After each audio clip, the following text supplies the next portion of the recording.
Hello benchers, मैं mister Berger. यह है वंडर वुमन 2017 की हिंदी एक्सप्लेनेशन और आप देख रहे हैं बेंज वॉच्ड।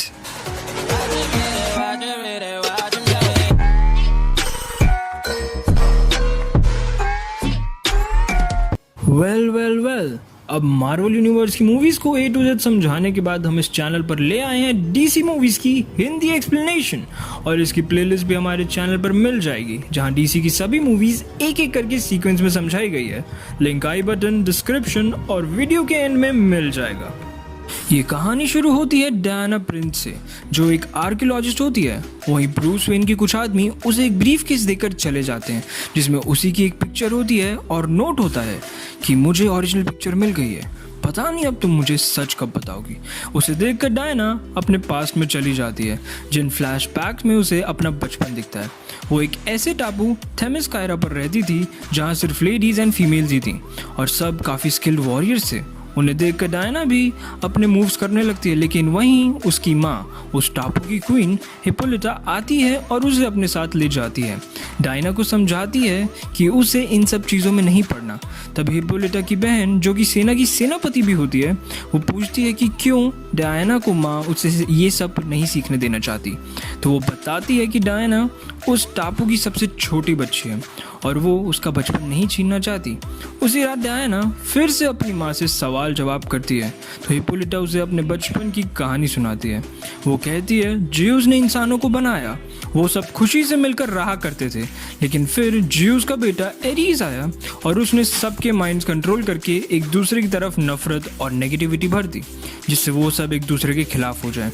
ये देखकर ज्यूस ने हमें बनाया और हम काफ़ी समय तक शांति बनाए रखने में कामयाब भी हुए, लेकिन एरीज को ये पता लगते ही वो फिर से आया और सब तबाह कर दिया।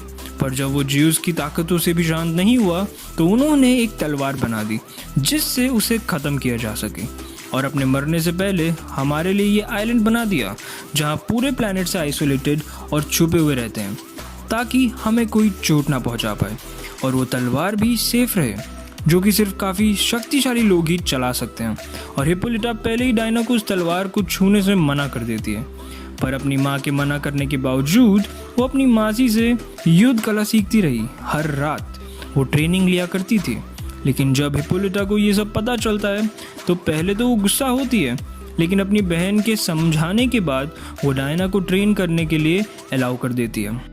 अब सीन शिफ्ट होता है जहां हमें ग्रोन अप डायना दिखाई जाती है, जो अब काफ़ी स्किलफुल और शार्प फाइटर बन गई थी, पर उसके अंदर कहीं और छुपी हुई शक्तियां थी जिसके बारे में उसे खुद भी नहीं पता था। फिर एक दिन वो जब आइलैंड के शोर पर खड़ी होती है तो उसे एक हेलीकॉप्टर क्रैश होता हुआ दिखता है, तो वो तैर कर उसके कैप्टन को शोर पर लाकर लिटा देती है। उस इंसान का नाम स्टीव ट्रेवर्स होता है। वो एक जर्मन स्पाई था जिसका पीछा करते हुए और जर्मनी के सैनिक भी वहीं आ पहुंचते हैं, और यहाँ हमें इस मूवी का बेस्ट फाइट सीन देखने को मिलता है। सारी female force against all the men. Hippolyta की बहन को लड़ाई के दौरान गोली लगती है क्योंकि वो डायना को बचाने की कोशिश कर रही थी।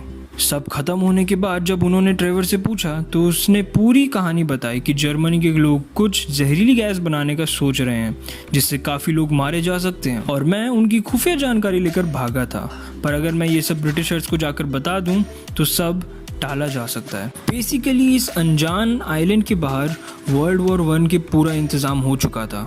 ये सब जानने के बाद डायना को लगता है कि एरीज वापस आ गया है।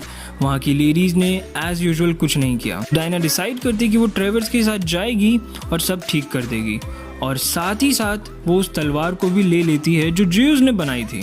जब वो रात में निकल रही होती है तभी हिप्पोलिटा वहाँ आती है और उसे अपनी ब्लेसिंग्स और वार्निंग्स देती हैं, लेकिन डायना पीछे नहीं हटने वाली थी, और इसी के साथ वो पहुँच जाती है ब्रिटिशर्स के पास, जहाँ वो डिकोड करती है वही बुक जो ट्रेवर्स ने जर्मन से चुराई थी, क्योंकि उसके अंदर 2 एंशिएंट भाषाओं का यूज़ हुआ था और डायना अनगिनत लैंग्वेज बोल और समझ सकती थी। इसी के साथ जब उन जनरल्स ने कोई एक्शन नहीं लिया तो डायना थोड़ा भड़कती ज़रूर है, पर फिर वो खुद ही लड़ने चली जाती है। पूरे टाइम वो ये सब एरीज का ही जाल समझ रही थी। वहीं दूसरी तरफ जर्मनी में doctor Meru super soldier gas भी बना चुकी थी, जिसे वो जनरल एरिक को दे देती है और ट्रांसफॉर्मेशन चालू हो जाती है। एनीवेज डायना पहुंचती है उस बॉर्डर पर जहां दोनों ब्रिटिशर्स और जर्मन की आए दिन गोलीबाजी होती रहती थी और आज तक दोनों में से कोई भी 1 इंच भी आगे नहीं बढ़ पाया था। पर डायना तो डायना है, वो आगे बढ़ती गई और अपनी तरफ से आने वाली सारी गोलियां को अपने ब्रेसलेट और शील्ड की मदद से मिस करती रही। वो बहुत शक्तिशाली थी और अपने तरफ आने वाले हर हमले को देख सकती थी। इसे देखकर बाकी ब्रिटिशर्स में भी थोड़ा हौसला आता है और वो सब मिलकर जर्मन्स का सामना करते हैं। डायना सारे ब्रिटिशर्स गांव वालों को भी बचा लेती है और फिर सारी जंग खत्म होने के बाद गांव वाले डायना को शाबाशी देने के लिए एक फ़ोटो क्लिक करते हैं और वो वही फ़ोटो थी जो आज डायना को ब्रूस वेन ने भेजी थी। लेकिन तभी जर्मन्स वहाँ जहरीली गैस छोड़ ही देते हैं और लोग मरना शुरू हो जाते हैं। डायना की सारी मेहनत बर्बाद हो जाती है और वो ये सब उसी का कसूर मानती है और वो ट्रेवर से लड़कर उसी गैस का पीछा करने निकल जाती है और पहुंचती है कैंप जहां उस पर काफ़ी हमले होते हैं, लेकिन वो इन सब के लिए इक्विप्ड होती है और फाइनली पहुंचती है जनरल एरिक के पास जिसने काफ़ी सारे सुपर सोल्जर गैस सूंघ ली थी। वो भी डायना पर हमला करता तो है लेकिन उसका ज़्यादा कुछ असर होता नहीं। डायना उसे ही एरिस समझ रही थी। वो एरिक को मार भी देती है लेकिन कुछ शांत नहीं होता, जैसा कि डायना को बचपन से बताया गया है। तभी ट्रेवर उसके पास आकर बताता है कि एक प्लेन जिसमें काफ़ी सारी जहरीली गैस भरी है वो शहर के ऊपर से जाएगा तबाही फैलाता हुआ। लेकिन डायना को कुछ समझ नहीं आता क्योंकि अगर उसने एरिस को मारा तो सब शांत हो जाना चाहिए था, लेकिन अभी भी हमले जारी हैं। ट्रेवर के समझाने के बावजूद वो अपने ही पुराने वाले माइंडसेट में चल रही होती है, इसलिए ट्रेवर खुद ही उस प्लेन को रोकने चले जाता है। तभी डायना को वहाँ ब्रिटिशर्स जनरल जर्मनी के हेडक्वार्टर्स में दिखता है। वो उसे भी मैनिपुलेट करने की कोशिश करता है लेकिन अब उसे यकीन होता है कि एरिस वही है।